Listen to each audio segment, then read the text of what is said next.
Hello and welcome everybody. मेरा नाम है किशोर और आज हम लोग बात करने वाले हैं 10 ऐसे एनिमेस के बारे में जिनको आपको मरने से पहले देख ही लेना चाहिए। मतलब अगर आप एक कट्टर एनिमे फैन हो ना तो you should check out these animes. और आज मैं अकेला नहीं हूँ, मेरे साथ में मेरा एक दोस्त है जिसका नाम है अल्टीमेट निगा।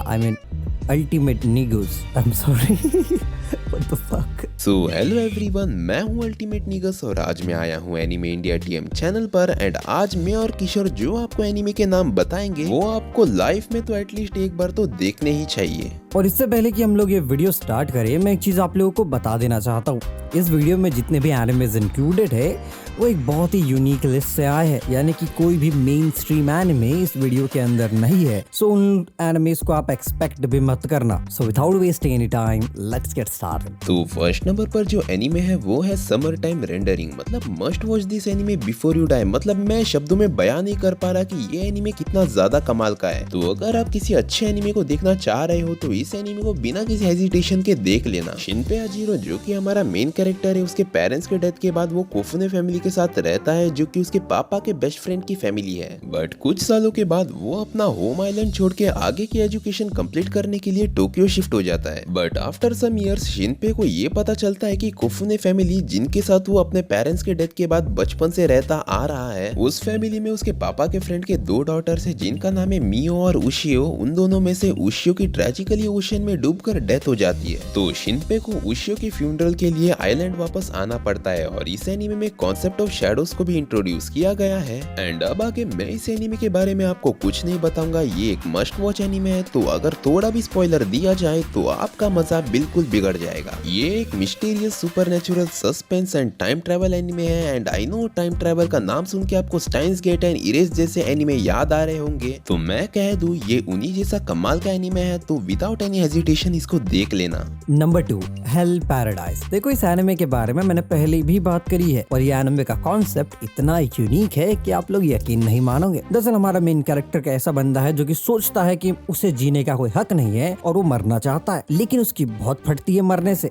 सो एवरी टाइम जब भी मौका आता है कि उसको कोई मारने वाला है, वो अपनी बॉडी को इतना ज्यादा स्ट्रॉन्ग बना लेता है कि उसको कोई मार ही नहीं पाता। उसके ऊपर तुम ब्लेड चलाओ, ब्लेड टूट जाती है। और इसी वजह से बाद में जाकर के वहाँ के लोग एक ऐसे व्यक्ति को कांटेक्ट करते हैं जो कि इसको मारने में बहुत ही ज्यादा सक्षम हो। और एक वहाँ पे लड़की आती है जो कि इसको बोलती है कि मैं तुमको नहीं मारूंगी, पर तुम्हारे पास जो इतनी सारी पावर है ना, इसका एक बहुत अच्छा यूज हो सकता है और तुमको मैं फुल पार्डन दे सकती हूँ कि तुमने जितने भी अभी तक क्राइम्स करे हैं ना, उन सबको हटा करके तुम्हें माफी मिल जाएगी। बस तुमको एक काम करना होगा और ये काम है, यहाँ से एक थोड़े दूर पे एक आइलैंड है, उस जगह पे जाना है। वहाँ पे तुमको एक एलेक्सर मिलेगा, एलेक्सर ऑफ लाइफ, जो कि सपोजिटली किसी को इमॉर्टैलिटी गेन करवा सकती है। तुमको वो वहाँ पर जाकर के लाना है। वो बताती है कि वहाँ पे बहुत सारे डेंजर वगैरह है, लेकिन तुम जिंदा बच जाओगे। अब उस आइलैंड पे ऐसी ऐसी खतरनाक शिट होती है कि आप लोग यकीन नहीं मानोगे। आपको इस एनिमे को एक बार चेकआउट करना चाहिए। मैं कुछ भी स्पॉइल नहीं करूंगा, बस इतना बताऊंगा एनिमे का मेन कैरेक्टर बहुत अच्छा है, एनिमेशन भाई काफी लाजवाब है। नंबर पर जो एनीमे है वो है seraph of the end. I don't know why but इस एनीमे के अच्छे होने के बावजूद भी ये बहुत अंडररेटेड है। इस एनीमे का प्लॉट थोड़ा यूनिक है क्योंकि इसकी जो स्टोरी है वो वैम्पायर एंड ह्यूमंस के अराउंड रिवॉल्व करती है। वर्ल्ड में मिस्टीरियस वायरस की वजह से मोस्ट ऑफ द ह्यूमंस जिनकी एज 13 से ज्यादा है उनकी डेथ हो जाती है एंड वैम्पायर्स वर्ल्ड में कब्जा कर लेते हैं। एंड अब उनकी खुद की एक सोसाइटी है एंड जितने भी बच्चे जिनकी एज 13 या फिर उससे कम है, ये वैम्पायर्स उन्हें एनस्लेव करके रखते हैं जिससे कि वो इनका ब्लड पी सके एज देयर फूड। जिनमें से हमारा मेन कैरेक्टर भी एक होता है जो कि अपने फ्रेंड्स जिनको वो अपनी फैमिली मानता है वो उनके साथ रहता है। तो एक दिन हमारा एमसी उसके फ्रेंड्स के साथ वैम्पायर के टेरिटरी से भागने की कोशिश करता है एंड वो उसमें सक्सेसफुल भी हो जाता है। बट उसके जो फ्रेंड्स जो होते हैं जिसको हमारा एमसी अपने फैमिली जैसा चाहता है, वो इसमें अनसक्सेसफुल होते हैं और उनकी डेथ हो जाती है। बट बाद में जाकर हमारे मेन कैरेक्टर को ये पता चलता है कि वर्ल्ड में अभी भी इंसान जिंदा है जो कि छुप छुप के अपने टेरिटरी में रह रहे हैं। एंड इंसानों का प्लान ये है कि वो अपने वर्ल्ड को फिर से टेक ओवर करना चाहते हैं। एंड हमारे मेन कैरेक्टर का मोटिव होता है कि उसे सारे वैम्पायर्स को मारना है। हमारा एमसी उसके फ्रेंड्स का रिवेंज कैसे लेगा ये तो हमें एनीमे में देखने को मिलेगा ही, बट इसमें और भी ऐसी चीजें हैं जिन्हें देखकर आपको बहुत मजा आएगा। So make sure to watch it. Number 4 mob psycho 100। अब इस एनिमे में हमारा मेन कैरेक्टर जिसका नाम है मॉब, उसके पास बहुत सारी साइकिक पावर्स है और वो one of the most strong character है इन द इंटायर वर्ल्ड। लेकिन ये व्यक्ति चूतिया है, इसको अपनी पावर्स को ढंग से यूज करना आता नहीं है, ये अपनी पावर को कई बार ढंग से कंट्रोल नहीं कर पाता है और इसीलिए वो अपनी पावर्स का यूज करके अपनी क्रश को इम्प्रेस करना चाहता है, लेकिन उसके सारे के सारे अटेम्प्ट फेल हो जाते हैं। और अपनी इन्हीं पावर्स को इम्प्रूव करने के लिए और अपनी कर्स को अच्छे से इम्प्रेस करने के लिए ये एक व्यक्ति के पास जाता है जो कि इसको सिखाता है कि इस पावर्स को अच्छे से कंट्रोल कैसे करते हैं। और वो व्यक्ति भी झूठा है जो कि इसको एक्चुअली में कुछ सिखा नहीं रहा है, बल्कि मॉब का वो फायदा उठाता है अपनी उसकी पावर्स को यूज करने के लिए। अब देखो यार, इसमें हर कैरेक्टर आपको दिखेगा कि ये कैरेक्टर कितना चूतिया है, राइट? मतलब कुछ भी हो रहा है इस एनिमे में। लेकिन एक चीज देखो, इस एनिमे को उसी ऑथर ने लिखा है जिसने कि वन पंच मैन को बनाया है। सो तुम इमेजिन कर सकते हो कि उसका नैरेटिव कहाँ पे जाने की कोशिश कर रहा है। इस एनिमे के पास इस वक्त में 3 सीजन है और शायद एक मूवी भी है और हर सीजन अपने आप में काफी लाजवाब है। अभी नए सीजन में हम देखते हैं कि कैसे जो मॉब है, हमारा मेन कैरेक्टर, वो मैच्योर हो जाता है और अपने शिट को खुद से करने की कोशिश करता है। So I think you should watch this anime, one of the best shit है। और इसका एनिमेशन जो है वो आपको थोड़ा वियर्ड और ग्लिची लग सकता है क्योंकि इसके जो एनिमेटर्स है उन्होंने एक नए टाइप के एनिमेशन को अपने एनिमे में ट्राई करा था, जो कि एक बहुत ही वियर्ड बट बहुत ही अच्छी फील देता है जब आप इस एनिमे को देखते हो। तो 5th नंबर पर है Tomodachi game. This anime's main character is literally one of the most intelligent anime character, just like Ayanokoji. मतलब मैनिपुलेशन और किसी भी सवाल का जवाब किसी के मुंह से निकालना हो तो वो इस मेन कैरेक्टर से सीखे। हमारा मेन कैरेक्टर काताकेरी युइची जो कि एक हाई स्कूल स्टूडेंट है, वो अपने बहुत ही ज्यादा क्लोज 4 फ्रेंड्स जो कि उसके क्लासमेट्स भी होते हैं, वो उन्हें बहुत ज्यादा चेरिश करता है एंड शुरुआत में इन्हीं लोगों के बीच में स्टोरी रिवॉल्व करती है। बट आगे जाकर एक दिन होता कुछ ऐसा है कि उनके जो अपकमिंग स्कूल ट्रिप के जो फंड्स होते हैं वो चोरी हो जाते हैं। तो अब सभी का दिमाग ये सोचकर गुमराह होता है कि इतने ज्यादा पैसे गायब कहाँ पर हुए एंड अब ट्रिप पर कैसे जाया जाए। और उसके बाद ही हमारा एमसी और उसके फ्रेंड्स अचानक से कहीं पर तो पहुंच जाते हैं या फिर कहा जाए कि वो तोमोदाची गेम खेलने पहुंच जाते हैं। तो देखो, तोमोदाची का मतलब होता है फ्रेंड्स एंड तोमोदाची गेम का मतलब होता है फ्रेंड्स के बीच में किसी तरह का गेम। वो लोग वहाँ पर कैसे पहुंचते हैं एंड आगे क्या होता है, ये बहुत इंटरेस्टिंग है, तो इस एनिमे को देखना जरूर। Number 6 blood lad. अब देखो यार, इस एनिमे में एक कैरेक्टर की बात करी जाती है जो कि एक वैम्पायर है। रूमर्स कहते हैं कि वैम्पायर बहुत ही ज्यादा blood thirsty, monstrous and ruthless है, लेकिन इन रियलिटी वो जस्ट एक ओताकू है जिसको जापानीज कल्चर बहुत ही ज्यादा पसंद है। एनिमे और मांगा वो व्यक्ति बहुत ज्यादा देखता है, बेसिकली मेरे सरीका, पर मैं कोई वैम्पायर नहीं। अब रूमर्स के अकॉर्डिंग ये वैम्पायर डीमन वर्ल्ड के ईस्टर्न डिस्ट्रिक्ट को पूरी तरीके से रूल करता है, कंट्रोल करता है, लेकिन एक्चुअली में ऐसा कुछ नहीं है। वो सारे का सारा काम अपने सबऑर्डिनेट्स को छोड़ देता है और दिन भर बैठ के या तो मांगा पढ़ता है, या तो एनिमे देखता है, या तो फिर गेम खेलता है। और एक दिन एक ऐसा इंसिडेंट होता है जिसके बाद इसकी लाइफ पूरी तरीके से चेंज हो जाती है। एक दिन इसके इस डीमन वर्ल्ड में एक जापानीज लड़की आ जाती है। अब तुम सोच सकते हो भैया लड़की का चक्कर है तो गड़बड़ तो होगी, और इसमें बहुत सारी भसड़ मस्ती है, बहुत सारा एंटरटेनमेंट मिलता है, हद से ज्यादा कॉमेडी है और भाई साहब मजा ही आ जाता है in the end of the show. So एक ऐसा एनिमे देखना है जहाँ पे आपको फैंटेसी प्लस जापानीज कल्चर के बारे में बहुत सारी चीजें और बहुत सारी शिट देखने के लिए मिले। You should check out this anime. तो 7th नंबर पर जो एनीमे अपनी जगह बनाती है वो है ब्लू एग्जॉर्सिस्ट। तो इस एनीमे की स्टोरी कुछ ऐसी है कि 2 टाइप्स के वर्ल्ड है, एक जहाँ पर ह्यूमंस रहते हैं एंड दूसरा जहाँ पर डीमंस रहते हैं। एंड डीमन वर्ल्ड का जो किंग है सेटन, वो ह्यूमन वर्ल्ड पे राज करना चाहता है, तो वो अपने वर्ल्ड से ह्यूमन वर्ल्ड में तो आ नहीं सकता, इसलिए वो यहाँ पर अपने 2 बच्चों को पैदा करवाता है। इस एनीमे का मेन कैरेक्टर नारुतो से बहुत सिमिलर है कि कैसे लोग उसके पावर्स के बारे में जानने के बाद उससे हेट करने लगते हैं, पर फिर भी उसके बावजूद भी वो उन लोगों का दिल जीत लेता है। अगर आपको नारुतो पसंद आया तो ये एनिमे देखकर भी आपको ये और इसका मेन कैरेक्टर बहुत पसंद आएगा। नंबर 8 86। यस, इस एनिमे का नाम एक नंबर है जिसका नाम है 86। अब इस एनिमे के बारे में मैंने लास्ट वीडियो में भी बात करी थी और इस बार भी बोलूंगा, one of the best anime है। एक ऐसा एनिमे जो कि रियल लाइफ की प्रॉब्लम्स के ऊपर डील करता है और वो प्रॉब्लम है रेसिज्म। यस, इस एनिमे का कॉन्सेप्ट बेसिकली रेसिज्म से रिलेट करता है। हमारा एनिमे का मेन कैरेक्टर एक पायलट है जो कि एक ऑटोनमस रोबोट को चलाता है जो कि दूसरे ऑटोमेटिक रोबोट से लड़ते हैं।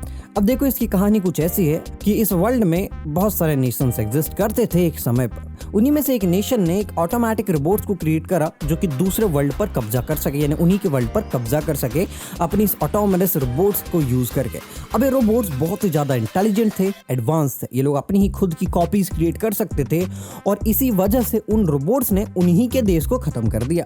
अब उनका देश तो मर गया और उन रोबोट्स को कोई कमांड देने के लिए था नहीं, तब रोबोट्स ऑटोमेटिकली अपने आप को ही कमांड देते हैं और दूसरे देशों को तबाह करने की कोशिश करते हैं। उन्हीं में से एक देश जो कि इस समस्या से जूझ रहा था, उनको कोई और ना सॉल्यूशन मिलते हुए उन्होंने एक ऐसा सॉल्यूशन निकाला जो कि हद से ज्यादा चूतिया था।